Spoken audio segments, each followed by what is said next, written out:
Um, okay, well let's move on and to our. We each get one soapbox topic on our little document. I put like 5 different things that I thought of, so I guess I have to pick just one. And then you have something that's called the pendulum, and I'm excited to hear what that is. Okay, so for my soapbox topic, I wanted to talk about complexity. Ikoria has been pointed out as being more complex than the normal Magic set. I think a lot of that comes from Mutate. We mentioned all the modality there. Um, Also from cycling, and obviously modal mechanic.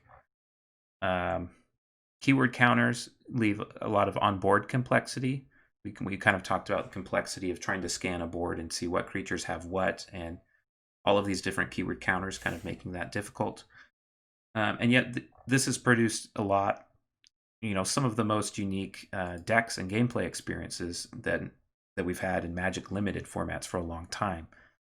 And so, the topic I want to talk about is what is too much complexity, what is too little complexity, and is it a static scale? So, like, is too much complexity now different than too much complexity 5 years ago? Because the target audience for Magic changes, right? I talked earlier about how, we both started playing Magic on the asphalt during recess, and most of the people who play Magic are a little different now. Like, you still have some kids who are playing it during recess, but I think since you also have these older adults with disposable incomes who also play a lot of other games, you can approach complexity in a different way.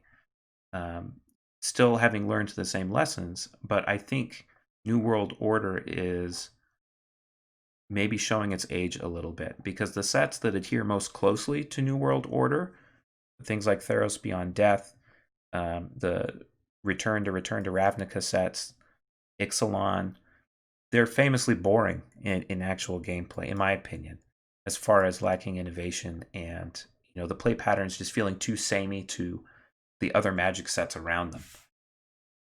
And I think when you introduce more complexity, it allows you to create some more unique spaces. At the same time, I think we've both identified some ways that they could have reduced the complexity in healthy ways, like too many keyword counters, maybe streamlining and mutate more closely to exactly how the mechanic is most fun, which, we identified a couple different directions that could have taken it. But I just wanted to raise the point that, New World Order maybe needs to go or maybe needs to be changed because I think New World Order was made for a time when fewer people had played as many games. And I think you have to acknowledge that your audience has, um, they have many other games based on Magic that sometimes people are being introduced to Magic through Hearthstone. Like, let other games be your New World Order for you for much of your audience instead of assuming that you're going to be the first card game that these people will ever play. And you still want that to be possible, obviously, for people who haven't played other card games.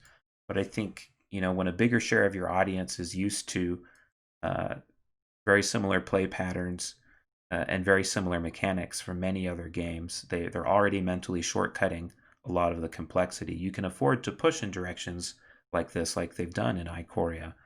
And the fact that Ikoria exists gives me a lot of relief because for the longest time, it was just so much of the same, except on a different top down world. Like, oh, this is top down, conquistadors, or this is top down Greece, or this is top down this, that, or the other, but the game is still the same.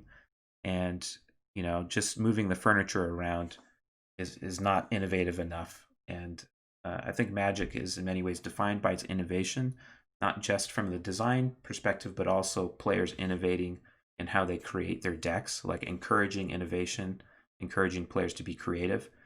And I think Magic loses its heart when we feel like the designers aren't giving themselves the space to have that same level of innovation and creativity.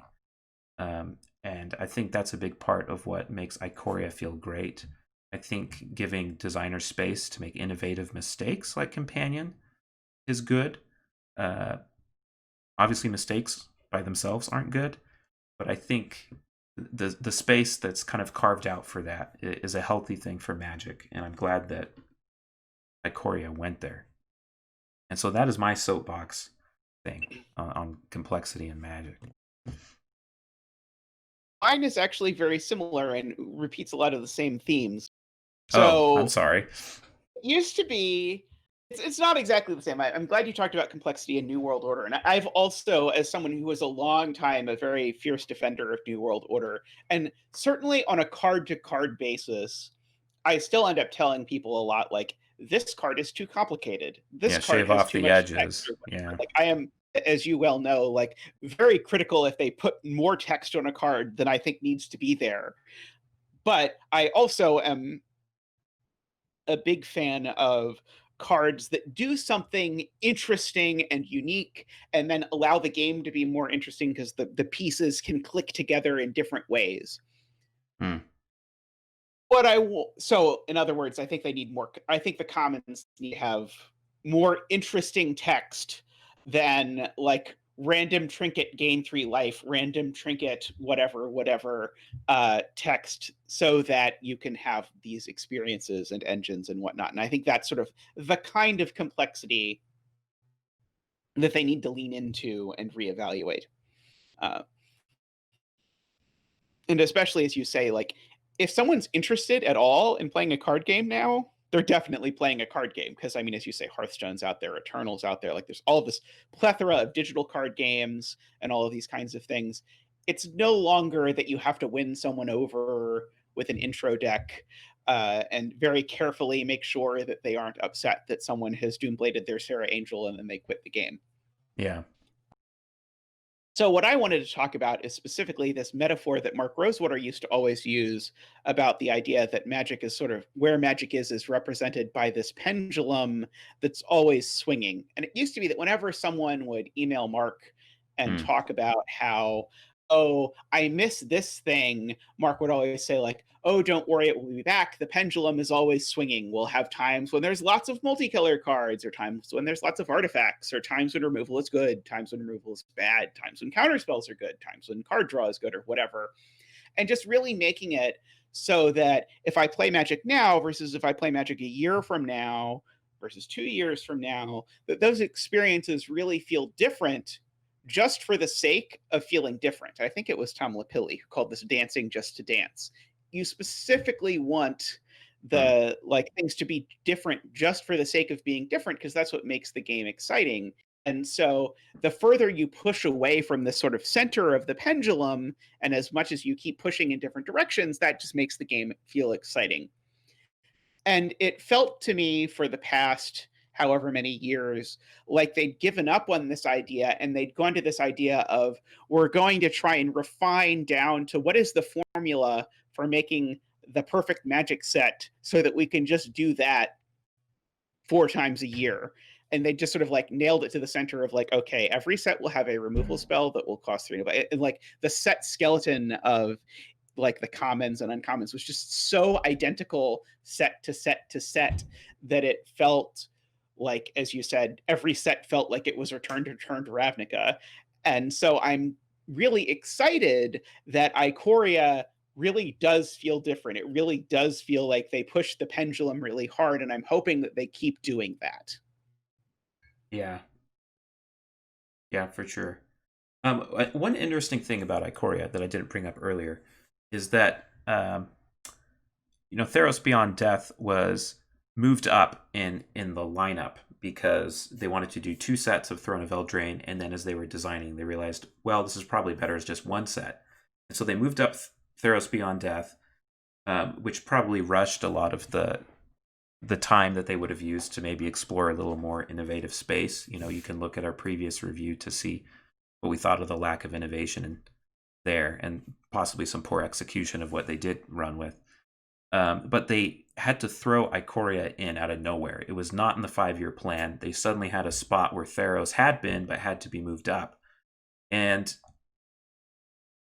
I mean, as a creative person, I like to write, creatively. I like game design. It's interesting how sometimes having a 5-year plan and planning out what sets you're going to do when, like I'm going to, do this thing and then that thing, and this is the plan, can yield good creative results. But sometimes shaking it up and being like, oh crap, we suddenly have to have a set that must be a new world because it's between a return set of Theros and the return set of Return to Zendikar yielded such creative, innovative stuff. And it makes me wonder if perhaps they should give themselves some room to shake up their 5-year plan every now and then. Or maybe they just kind of assume that these things happen often enough that they then go to creative and be like, do you guys have any creative ideas? They go to their hackathons. They say, what's some cool stuff from the hackathons? Can we marry these things together and come up with something new? So I think that bodes well for the creativity at Wizards. It also makes me wonder if a less structured approach would somehow be good. I don't know. Again, we're not in the trenches there with them. We're not in charge of Magic, and I'm sure they know what they're doing. But I think it's interesting that this was not part of the plan, and yet it's my favorite set for a long time. Albeit it also might be killing competitive Magic. So That's there's that's true. Yeah, yeah.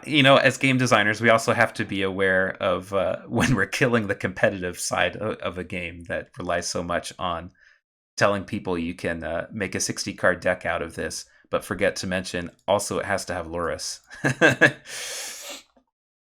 yeah, uh, it's interesting. I don't know how much the future of Magic lies in the competitive standard side and how much of it lies in, okay, we're just going to encourage you to play Draft and Commander, and that will be the thing, and you can play online and whatever.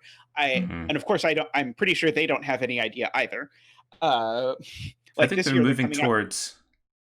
Well, I was going to say, I think they're moving towards like they obviously want streamers to be streaming Magic Arena, so people download it and give them currency.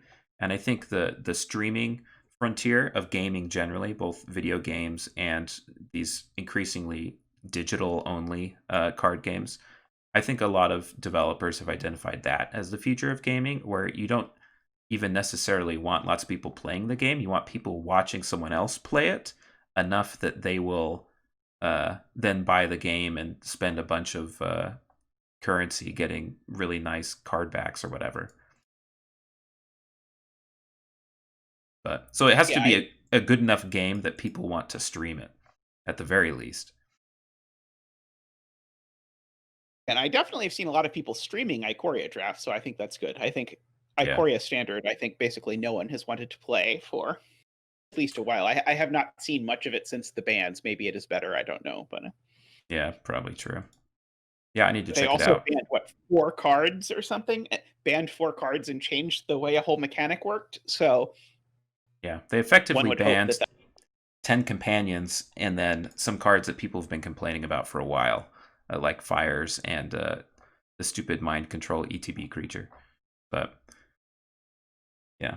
Agent of Treachery. Oh, yeah.